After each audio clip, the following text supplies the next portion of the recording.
السلام عليكم ورحمة الله. ازيكم عاملين ايه؟ يا رب تكونوا بخير وكل سنة وانتم طيبين. وان شاء الله كده بإذن الله النهاردة هنعمل أكلة سمك.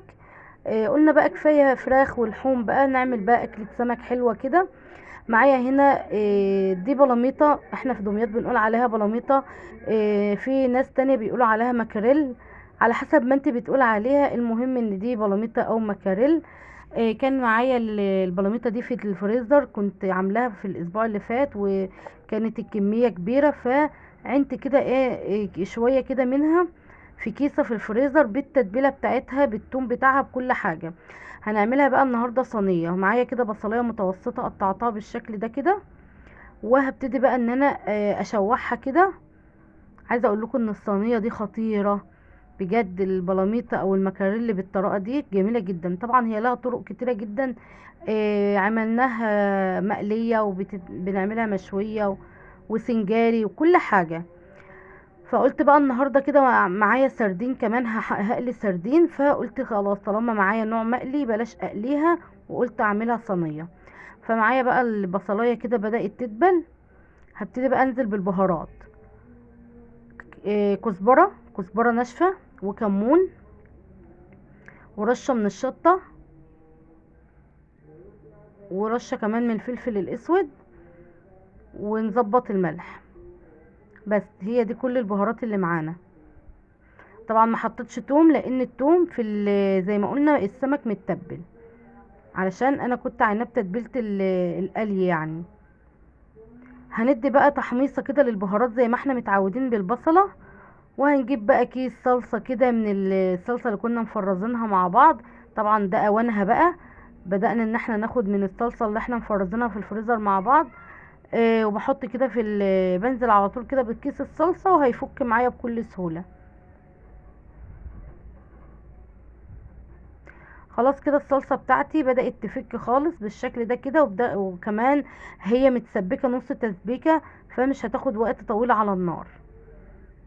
او بالشكل ده بقى هبتدي ان انا انزل بالسمك. في ناس بتعمل بتقلبه في الدقيق وتديله تحميرة بسيطة كده، وبعد كده بتنزل بيه في الصينية.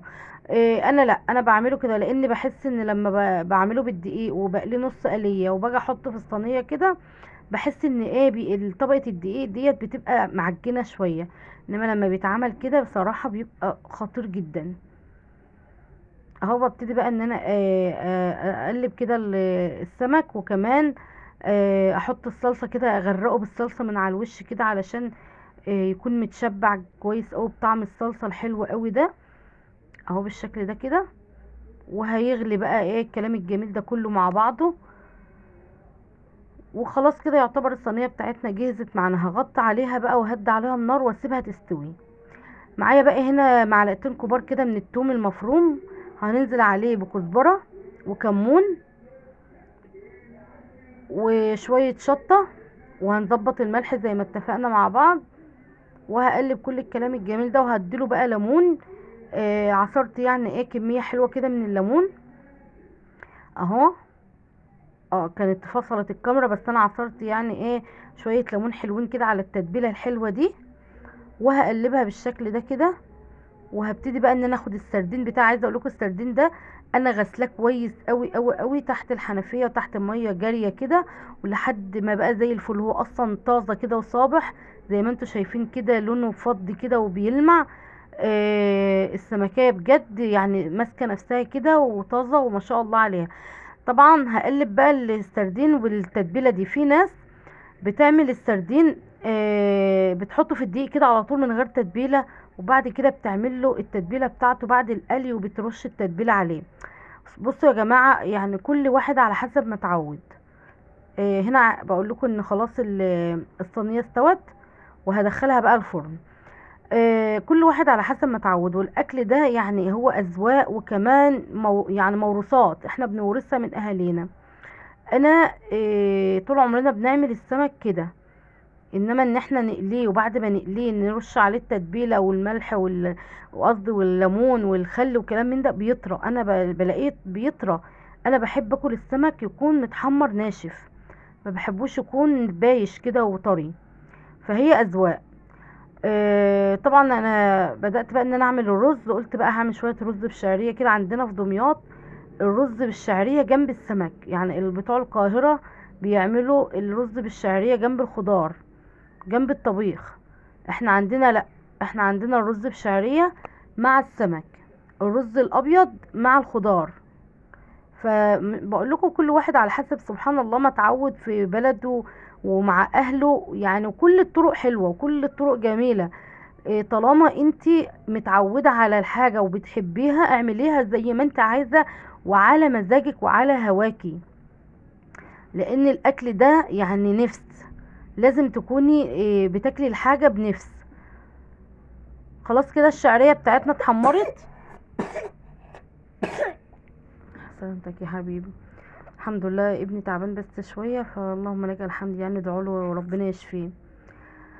آه الشعرية، الشعرية اتحمرت، نزلت عليها بالرز وحطيت الملح بتاعي، وبدأت بقى ان انا ادي الرز كده تشويحة حلوة قوي مع الشعرية كده في الزيت. عايزة اقول لكم ان التشويحة دي بتخلي طعم الرز خطير، بتخليه بجد يعني بيفرق في الطعم. غير لما تنزلي كده بالمية على طول من غير ما تحمصي كده الرز مع الشعرية. خلاص كده هنظبط بقى العقد بتاعنا او المية بتاعة الرز بتاعتنا كده، ونديله تقليبة ونغطي عليه، وخلاص كده الرز يبقى ايه جاهز. كمان معانا نسيبه بقى على نار كده على جنب، ونبتدي بقى ان احنا نخش في السردين.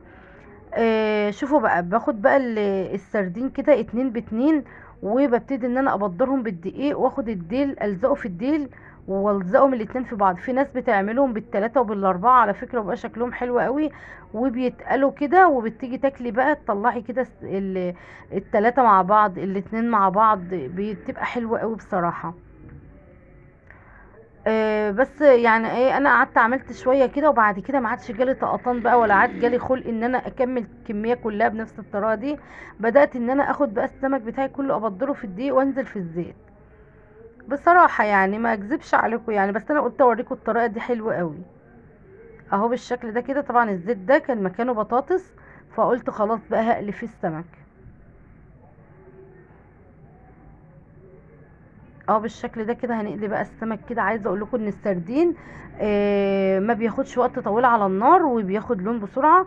لان السردين من الحاجات يعني اللي بتستوي بسرعه جدا، وبرضه بتتلهف من النار بسرعه جدا. خدي بالك وانت بتقلي السردين تبقي واقفه، ما تسيبوهوش وتروحي تعملي اي حاجه تانية، وطلعي لونه ذهبي كده، بلاش تغمقيه.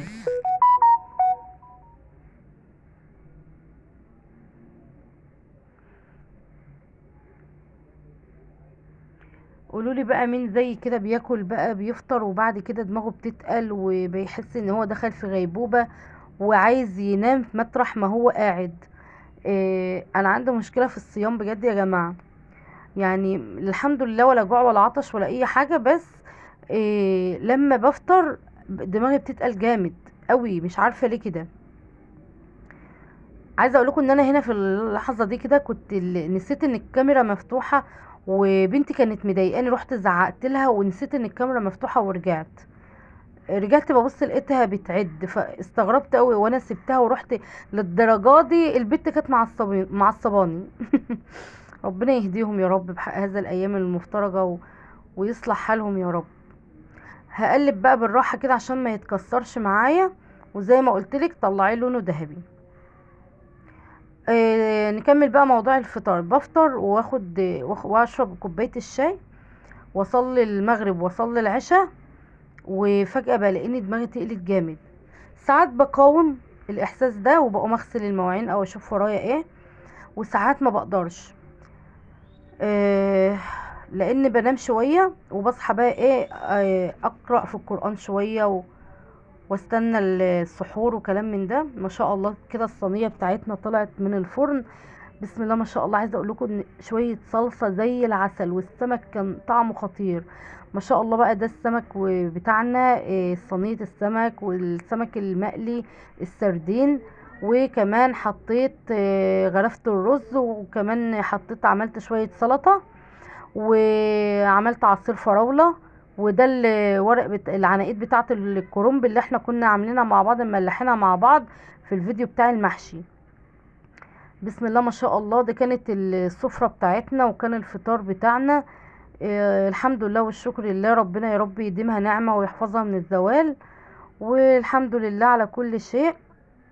وطبعا لو اول مرة تدخلي قناتي يا ريت ما تنسنيش باشتراك في القناة وتفعلي زر الجرس عشان يوصلك مني كل جديد، وكمان تحطي لي لايك كده وكلمة حلوة كده منك على الفيديو. والسلام عليكم ورحمة الله وبركاته.